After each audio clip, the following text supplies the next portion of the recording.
Hey, New York City, Steven from the Novelizers here with amazing news. We're having our first Novelizers live show ever at Caveat in Manhattan, featuring some of our favorite scenes from Star Trek II, The Wrath of Khan, hosted by Dave Hill, with Bob's Burgers, John Benjamin, from Kids in the Hall, Dave Foley, and from SNL, Chris Redd. It's happening Wednesday, July 9th, 7 p.m. at Caveat. The Novelizers Live. Go to caveat.nyc for details and to buy tickets. See you there. This week on the show, Darci Ratliff, Jason Mantzoukas, Tony Zaret, plus me, Dave Hill. Thank you. It's the Novelizers. Don't want your popcorn, don't want your milk duds, don't want my shoes stuck in pools of sticky cola. Don't show me romance, don't show me fist fights, just show me where it's printed out under the book lights. Yeah, baby, novelize the movie. Give me sentences, paragraphs, nothing to see. Novelize the movie. Write a book, turn it into a podcast. Welcome to the Novelizers. We've got a great show. And, believe it or not, we have a special surprise guest in the studio this week. You're not going to believe this. Is it me? Steve Agee. Yeah, it's Steve. Might as well be you. I'm back. Welcome to the Hey, show, Steve. Steve. Thanks for having me. Hey, it wouldn't be the same without you anymore. Literally. How are you doing this week? And how do you feel differently than last week? Pretty good. I'm really enjoying the section of these intros where we say where we are in the story now, because I'm learning about the movie You that still I haven't seen. it. Oh No. my God. Man, this is a good episode. Who do we have on the show this week? Someone tell me. I'm glad you asked. Darci Ratliff is Kitten Pants, a former publisher of online humor mag, kittenpants.com, producer of films, CDs, live events, and a podcast. She also hosts an annual comedy writers retreat. And in addition to that, we've got Jason Mantzoukas, actor, comedian, and writer known for his roles in The League, Brooklyn Nine-Nine, The Good Place, and the How Did This Get Made podcast. He's also voiced characters in Big Mouth and Close Enough. And my buddy Tony Zaret is a comedian and content creator known for his satirical social media posts and videos that parody internet culture. It's funny. He's a lot funnier than that description makes him sound. He's super funny. That sounded great. This show is so great. I would support it on Patreon. I'd go to Patreon and search the Novelizers and give you all my money. Do it. And not only you, Dave Hill, but even listeners are able to search us up on Patreon. They can do it. Yeah. Where are we in the story? I hit my head. Glad you asked, Dave. Sorry about your head, by the way. Oh, it's okay. Baby confronts her father for his anger. Baby discovers that Johnny was fired anyway because of his relationship with her. Johnny tries to make amends with Baby's father, but after Doc accuses him of abandoning Penny, thinking Johnny was the one who got her pregnant, Johnny leaves in frustration. I hate frustration. I hate it too. It's one of my least favorite emotions. Yeah. It's so frustrating. Very frustrating. Jason Mantzoukas. Novelize me. Jason Mantzoukas, reading Dirty Dancing, Chapter 15, Meet Me in the Bathroom. As Baby rounded the corner of Fifth Avenue, she could see her father sitting on the steps of their Park Slope brownstone. A young couple and their French bulldog walked past, but he didn't notice. He just stared ahead, seemingly catatonic. The air was thick with the smell of summer in the city, old cigars and hot garbage. And as she approached, Baby knew he could see her coming. She stopped at the foot of the steps and waited for him to acknowledge her, but he wouldn't even look up. After a pause so pregnant it needed his medical attention, she sighed heavily and let her messenger bag fall gently off her shoulder to the ground. "So that's it?" she asked. "You're just never going to speak to me again?" Dr. Houseman didn't answer. "Look, I'm sorry if I embarrassed you, but Jesus Christ, Dad, it's 2001. Girls have sex before marriage. It's not the end of the world." Baby glanced down at her dress, making a mental note to change into something sexier before meeting up with Johnny later. She looked back at her dad, who was still refusing to make eye contact. This little standoff was becoming boring. But she had to try again, minus the attitude. She tried a more sincere approach. I get it. I lied. But you lied too, Daddy. This got his attention, and he turned to face her. You said everyone was equal. Everyone deserved a fair chance. But you only meant people like you. Johnny's not like you. He's not like anyone I've ever met, Daddy. Baby's voice broke a little as she struggled to find the right words. She took a seat next to her father on the steps. You know how most people, when they want to know something about gorillas, they just go to the internet and type in gorillas. Or maybe if they're really interested, they watch a movie or two, read a book or something, right? But then some people are seriously into gorillas. So they get a job at a zoo, okay? They go to work 5 days a week for gorillas. Like real commitment. Dr. Houseman glanced at his daughter, confused and a little concerned at the direction the conversation had taken. And then there's Diane Fossey. Diane Fossey made gorillas her whole life. She left home and moved to the jungle to live with gorillas 24/7, eating with them, sleeping with them, surrounded by them at all times. That's how into gorillas she was. It consumed her. She spent the rest of her days with gorillas forever. Baby, choking back tears, locked eyes with her father, begging him to understand. Johnny's the Diane Fossey of pussy. She saw her father's upper lip tremble as he struggled to maintain his composure. He's just like unbelievably devoted to it, she continued. Really doing the Lord's work, you know? As she looked at her father, desperate for acceptance, Baby felt no connection whatsoever. She realized he's never gonna get it. She gave up and resumed the attitude. Look, just give me the summer, okay? Next month I'll go to college, I'll study law, I'll date an econ major, I'll take that stupid internship at the World Trade Center, whatever you want. But until then, Baby's gotta live. She grabbed her messenger bag and stomped up the steps to the brownstone, barely noticing as her father sobbed quietly, his face buried in his hands. Johnny hurried along Grand Street towards Lux, a small, dark dance club and a reliable place to find loud music, cheap drinks, dozens of skinny, queer hipsters, and his girlfriend, Baby. The sidewalks of Williamsburg were more crowded than usual. The thick smell of old cigars and hot garbage lingered in the warm summer air. As he entered the club, he quickly scanned a sea of sweaty faces and tight shirts until he found Baby. He moved through the crowd and joined her in front of the stage where a couple of weirdos in ski masks screamed along to a song that seemed to ridicule the very audience it was delighting. It was too loud to talk, so Johnny gently guided Baby toward the back of the room. He pushed open the bathroom door, relieved to find it empty and less disgusting than usual. The night was young. A paper sign was taped to the mirror above the sink, informing guests in black Sharpie, "Sink is broken. Please do not fuck on it." With the door closed and tenuously locked, Johnny could finally hear himself think. "I've been looking for you all over," he smiled and paused for effect. "They got the shoe markers. Turns out they've been scamming people in 3 states. You were right." Baby let out a sigh of relief, a weak smile breaking through the exhaustion in her face. "So it's okay then?" she whispered, reaching out to pull him close, clutching his dumb leather jacket. I told you it would work out, didn't I?" Johnny leaned back, his face serious. "It's over, Baby. They fired me anyway." Baby stepped back, stunned, as he continued. "Said they'd give me a little bonus if I left quietly." "Motherfuckers!" Baby exclaimed, dramatically.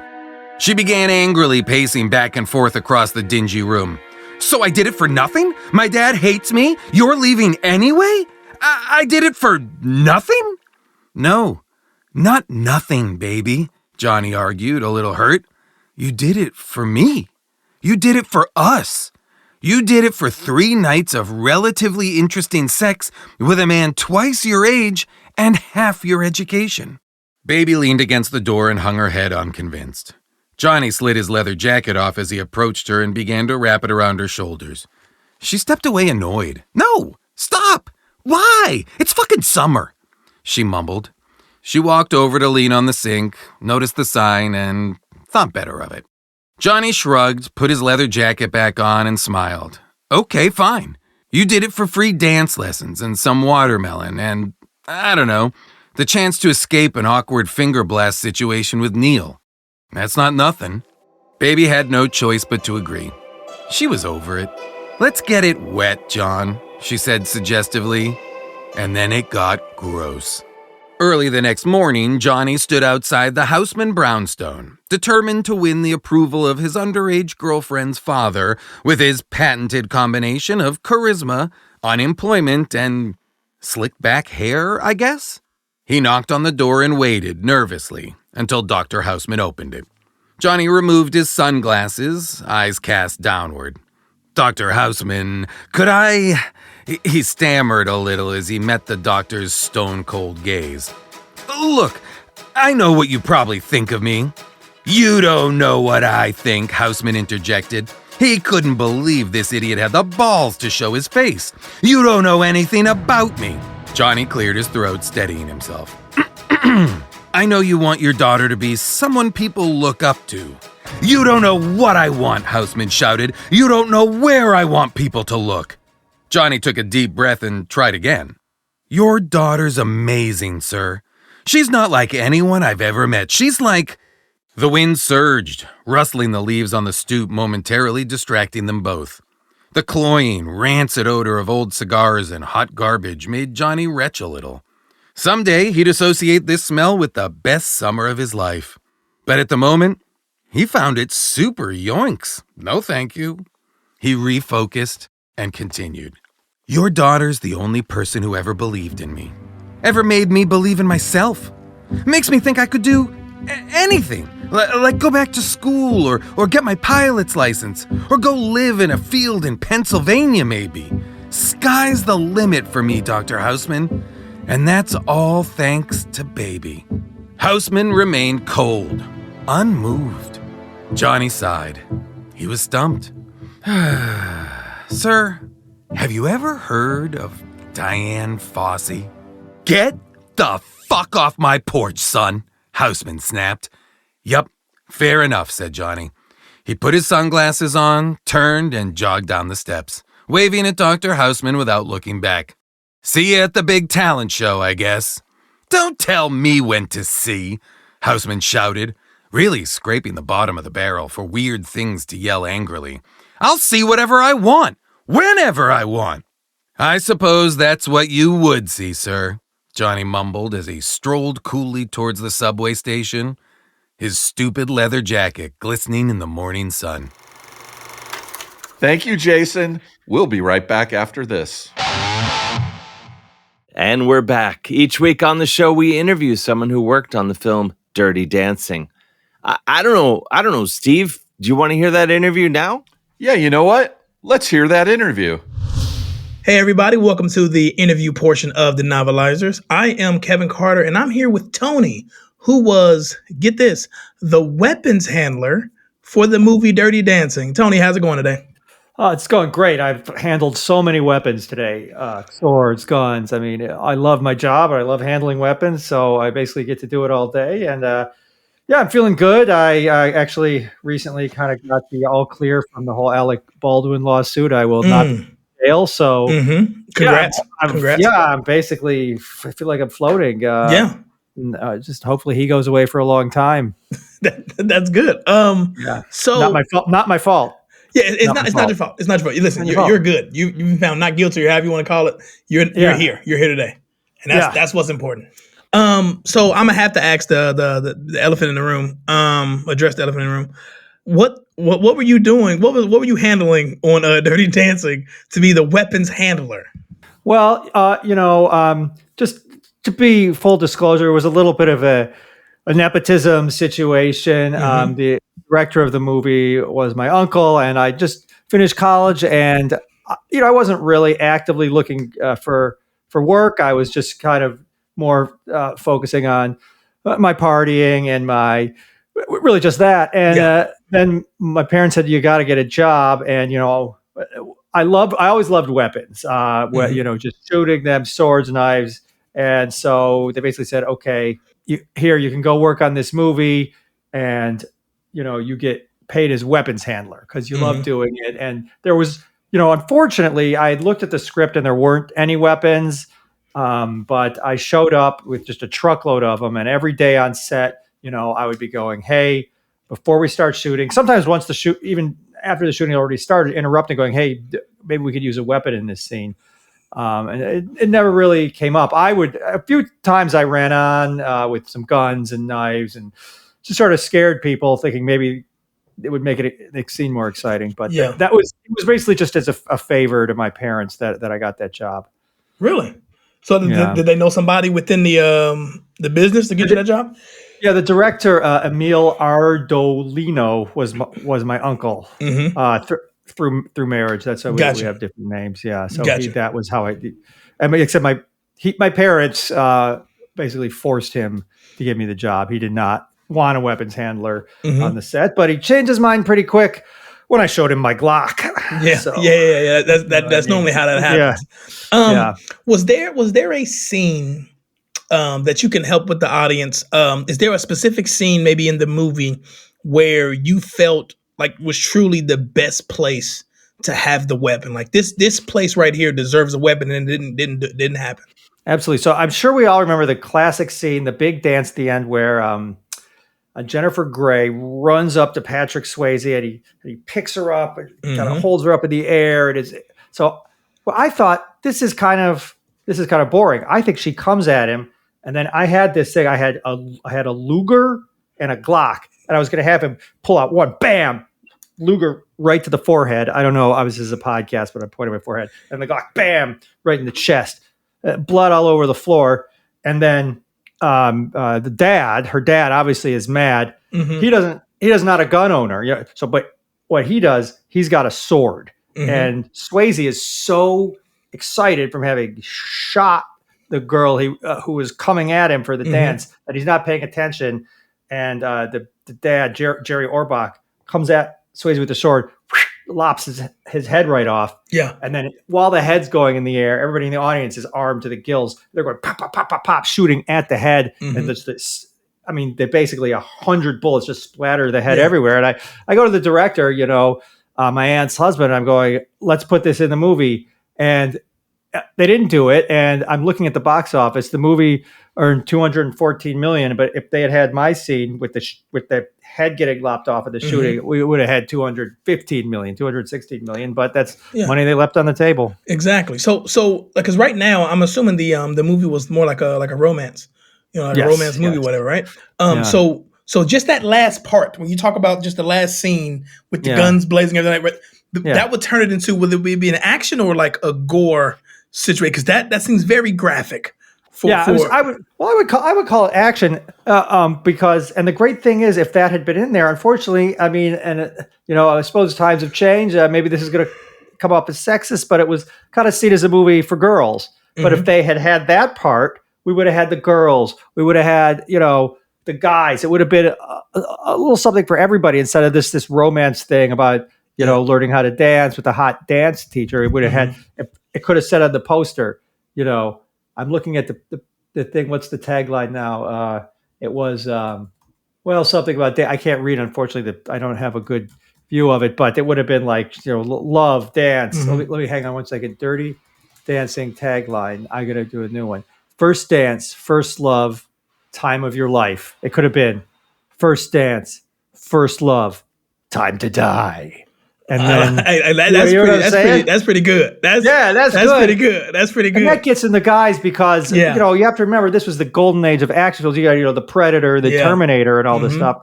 And they were leaving Predator fan money on the table by not having First Dance, First Love, Time to Die. Yeah, and then having the shootout I came up with. But that's pretty good.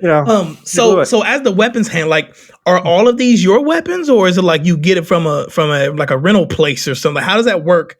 You know what I'm saying, when it comes to having weapons on set and stuff? Well, basically, just the night before, I had a lot of, I don't know if I could say this, cocaine, and I would just go around town and just trade that for weapons, because I was only, the bricks of it that I had were massive, and I could only, toot a little bit at a time. So that was plenty enough to get sort of trade weapons and stuff. Yeah. And the people that got the cocaine were getting a really good deal, because they could resell that for much more than these guns, which they gave me. So that's how I got them and brought them to the set. Yeah, that makes sense. What is your definition of a weapon? I would just say, anything could be a weapon in the hands of a master like myself. Like, for example, sure, we know a gun is a weapon, a sword is a weapon, but a toothbrush could be a weapon if you turn it around and you jam it in a guy's eye. So really anything can be a weapon if you believe in yourself. And that's what I've been trying to sort of, ever since I got my job in Dirty Dancing, I've been trying to sort of spread that message. And that was another kind of idea I pitched to the producers, which, because, the movie was all about believing in yourself. She didn't think she could do the dancing and all that. And I said, well, let's add another thing. Anything can be a weapon if you believe in yourself. But again, this sort of short, it was sighted kind of movie producers didn't listen to me. And that's why the movie it did well, but it was basically a flop compared to what it could have been. Okay, I like that. It did very, very well, but compared to what it could have been, it was a flop. It makes sense. Been bigger than Star Wars. Oh, that's the only other movie I can think of right now. But with a tagline like that, it definitely could have been. Yeah. With that tagline, and they messed up. Yeah, so it's interesting when we talk about what defines a weapon, because growing up, I was always told, your mind is your biggest weapon, right? The brain is the biggest weapon. And I tried that. Tried that, and I got punched, because my brain couldn't punch back, but I got hit with an actual weapon. My brain didn't work. You misinterpreted, President. What they mean is your actual skull, because it's very hard. You go headbutt somebody. Okay. I think a lot of people, you miss it. What you were being overly poetic with your sort of interpretation. When people say the mind is great, they mean you go doom and hit somebody right in the face. Break their nose. That makes perfect sense, because I lost some teeth that day. So there you go. It makes perfect sense. Lesson learned. I appreciate that. Was there any mistakes outside of the Baldwin fiasco that you're free of? You're not in trouble. It's not my fault. He shouldn't have pulled the trigger. I said pull it a little bit. Exactly. I didn't say really squeeze. I said give it a little pull. Yes, there's live ammo in there, but just don't pull too hard. I told him about the live ammo. Just give it a little, stage pull. It's not like you had a gun to his head, telling him to pull the trigger. I didn't see that happen. I did. I wasn't to his head. I was standing off. I had a sniper rifle with a sight on him. Like, if you don't pull this, if you don't slightly pull the trigger, I'm gonna shoot you. Okay. But I was clear that not to really pull on it. Yeah. So. Listen, as long as you gave him clarity, that's on him at that point, right? You told him everything you need to tell him. And that's why I'm no guilt. Exactly. But, so was there any issues, like mistakes outside of that, maybe on set sometime that may have got you in trouble or something, or could have? Yeah. Well, I had, I don't know, we talked about Dirty Dancing, but I worked on, I don't know if you remember the movie Sleepless in Seattle. It was a romance movie. Is that with Tom Hanks? With Tom Hanks and Meg Ryan. It was a big hit romance. I got weapon handler on that, and I brought in a lot of dynamite, and basically I forgotten about it, and I left it in a hot truck in the basement of a store that sells dynamite, and so basically it blew up. The whole city block was gone, and I basically got fired from the movie. And they didn't use my idea for a dynamite scene where Tom Hanks and Meg Ryan strapped dynamite to themselves to do a suicide bombing, and then that scene got cut, and I would have gotten paid a lot because I wrote that scene. Man, they didn't use it.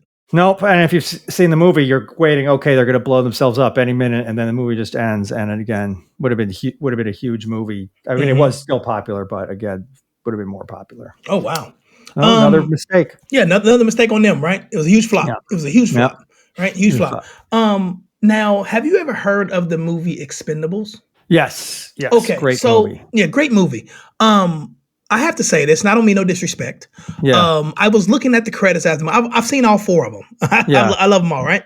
And that's one of the movies that it's literally muscles and guns, muscles and weapons. That's all it's about, right? Who cares about a plot? So who cares about that? But I didn't see your name, something like in the credits, and I guess I'm wondering, and maybe the listeners are wondering as well, as a weapons handler who was a weapons handler on Dirty Dancing and Sleepless in Seattle, why is it that a movie like The Expendables that is all about weapons, they didn't give you that call? Yeah, it's all nepotism. Unfortunately, the weapons handler on The Expendables was also a nephew of the director of The Expendables. So I kind of the same thing that got me my job ended up losing me out in that job. And the sad thing is, I would have done a much better job because I showed up on the set of The Expendables with some weapons, and I said, "Hey, make me the weapons handler, or I'm going to take everybody hostage." And then I got arrested. I got arrested for advocating for myself in the workplace. And this is why our economy is going down the tubes, because basically when you're a little guy like me, you try to stand up for yourself, and you end up basically getting arrested for taking hostages. And if taking hostages is a crime, okay, lock me up, which they did, but I'm out and I got work on that Alec Baldwin movie. So everything worked out for the best. Yeah. I mean, not for the guy he was in the scene with, obviously, but for me, since the trial's over and I'm free and clear. Yeah, exactly. Baldwin's career's got it done, but I'm fine because nobody really knew that I was, my name is not in the sort of press for that. So do you feel comfortable now, like publicly saying that you're in the clear, even though no one knew your name? You comfortable with that? Yes, I'm in the clear, and I would love, because I'm looking for work again, and obviously we're not getting the same kind of big budget movies as we were back when they did Dirty Dancing. But if you need to someone in like a TikTok video to shoot at you or to give you some weapons to shoot, if you're doing these street interviews are big. People go on TikTok, they go on the street, they ask people what's the thing and 3 things you look like in a guy you want to date. These videos are getting a little played out. You go, I don't know. How about I shoot you right in the face when they ask you that? Yeah. And this TikTok will. So I just like to sort of pitch myself for the next generation of creators. Let's get more weapons online. Now, is it possible for you to do weapons handling without real bullets? Like, can you do it without people actually getting hurt? Because a lot of your stuff that you talk about revolves around people, I'm assuming, literally getting hurt. Do you have rubber bullets or anything? Rubber bullets? I never thought of that. Yeah. You never thought of rubber bullets? No, wow. I just, I guess, you get, I get the gun, I get the live ammo. And I guess in my mind, I guess you could use a rubber bullet or something or a blank. But to me, it's just not that realistic. I mean, a lot of for actors, I think they need to really be in the moment and saying, oh, this gun has a blank in it. That's what it's just not. In the end of the day, that's just the actors are not going to be able to give a realistic performance because they're going, they have a blank. We just shoot with them. You know what I mean? It's not. I hadn't thought of it, but now that you mentioned it, I will never do that. And don't bother hiring me if you don't want live ammo. Yeah, not a problem. I have something I want to run by you real quick, if I could. I am in the process of writing like a screenplay. I'm trying to get out there in LA, and when I interview somebody, it's like, can you help me out? I'm trying to get out here. You know what I'm saying? You seem to be a guy with nepotism that can get me in, right? So I'm in the middle of writing this screenplay, and the name of it is called Welcome to the Gun Show. Now, it's about people who lift weights. It's about bodybuilders. But somebody walks into the gym with a gun, and then their guns turns into guns. It's like a gun thing. Yeah. Well, listen, it sounds like a great movie. I'd love to get you a job. My uncle was a big director. He did Dirty Dancing, but unfortunately he was shot by me. Yeah. I got some sort of new stuff I wanted to show him for the films. And he was like, is there blanks in there? And I was like, are there what's in there? Go ahead. I told him, just be careful. I'm going to be shooting towards you. So make sure to dodge. You know what I mean? I'm shooting right at you. Make sure to get out of the way with the bullets come at you. And he didn't listen. So I'm kind of out of contacts. I finally worked my way back up again. And then after the Baldwin thing, I'm looking for help too, because my name, was attached to that. So I wish I could help you, but right now. Like I said, I think the best move is just shoot it yourself on your phone, put it on TikTok. And when you say shoot it, you mean like with a camera, not with a... No, with the gun. Yeah, shoot someone. Shoot someone, record yourself shooting someone and put it on TikTok, because that'll be huge. Yeah, that'll blow up immediately. Yes. No pun intended, but that will blow up immediately. Yeah, absolutely. Yeah. Listen, Tony, I want to thank you for a great interview here today. Thank you very much. We really appreciate you being here.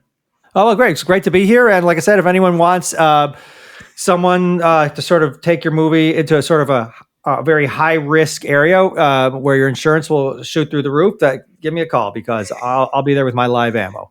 You heard it here, folks. I'm Kevin Carter. This was Tony, and this is the Novelizers. Thank you. Well, that's it. Another episode of the Novelizers in the can. Special thanks to Darci Ratliff, Jason Mantzoukas, and Stephen Levinson's friend, Tony Zaret. Thanks, Tony. Thanks, Tony. Coming up next week, we have Nathan Fillion from Firefly, Castle, and The Rookie as our narrator, along with comedian Matt Walsh from Veep for the interview. How do we get these people? I will never know. I don't know. Google? See you then. The Novelizers is hosted by Dave Hill with Stephen Levinson and produced by Stephen, Cole Emhoff, Graham Douglas, Kevin Carter, Christine Bullen, Dennis DeClaudio, and Rob Kuttner, and distributed by Cincinnati Public Radio. Mixed and edited by Graham Douglas. Music by Cole Emhoff. Art direction by Crystal Dennis. Theme song written by Andrew Lynn and performed by Nick Testa. Follow the Novelizers on Threads, Instagram, Twitter, and Facebook, and support us on Patreon. The Novelizers is an unauthorized work of parody. Copyright 2025, Novelizers, LLC. Take us out, Dave Hill. There was a baby put in the corner.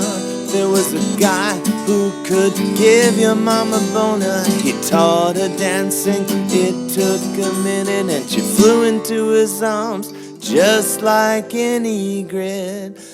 Novelize that movie, write a book, and also read it to me.